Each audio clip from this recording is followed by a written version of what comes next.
Hola, Dios le bendiga. En esta exposición voy a hablar sobre el sincretismo religioso, su contextualización básica y algunos casos prácticos que podemos observar dentro de la iglesia, especialmente en contextos culturales o étnicos. Primero, como el sincretismo es la mezcla o fusión de dos o más tradiciones culturales o religiosas.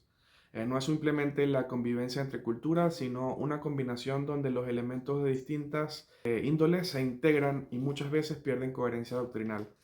Es decir, cuando prácticas, creencias o rituales de diferentes sistemas religiosos se mezclan, dando como resultado una nueva expresión que ya no es completamente fiel a su origen.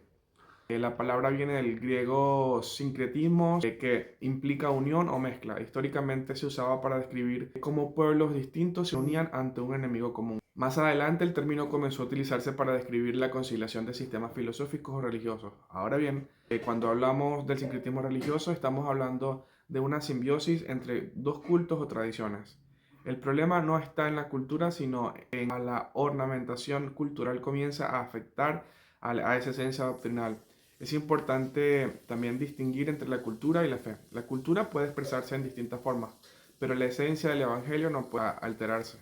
En América Latina el sincretismo religioso tiene bastantes raíces históricas muy marcadas. Cuando los europeos llegaron al continente impusieron el catolicismo como religión oficial.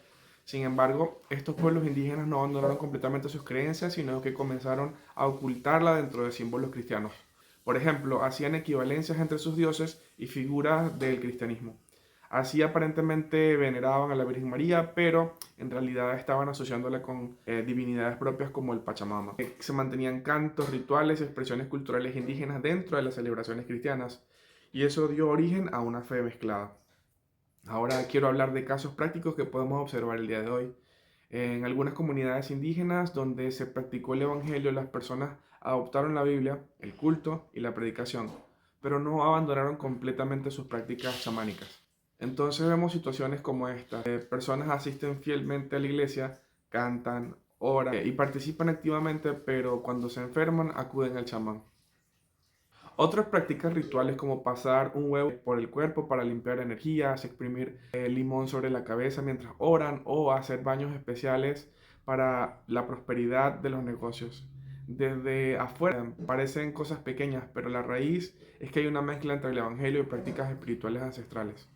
Incluso dentro de contextos evangélicos urbanos también vemos expresiones de sincretismo. Por ejemplo, algunos creyentes dejan la Biblia en el Salmo 91 abierta como si fuese un amuleto de protección.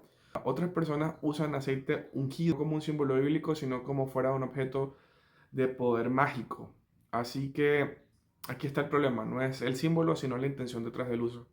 Cuando la fe se traslada de Cristo a un objeto ritual, estamos frente a una desviación. Y bueno, teológicamente, el secretismo genera confusión doctrinal, también debilita la pureza del Evangelio y produce una fe superficial. Se comienza a depender de elementos externos en lugar de depender de la obra de Cristo, y la iglesia necesita responder con una doctrina sana, una formación bíblica y sólida y un discipulado profundo. Esto no se trata de atacar cultura. La cultura puede ser redimida y usada para glorificar a Dios, pero sí debemos cuidar que la esencia del Evangelio no sea diluida por mezclas que distorsionen la verdad. En conclusión, el sincretismo no es solo un fenómeno histórico, es una realidad que está presente y como líderes y creyentes debemos aprender a discernir entre la expresión cultural y la desviación doctrinal. El llamado, bueno, es para preservar la pureza del Evangelio sin perder la sensibilidad cultural, pero sin permitir que esas mezclas produzcan confusión espiritual. Muchísimas gracias.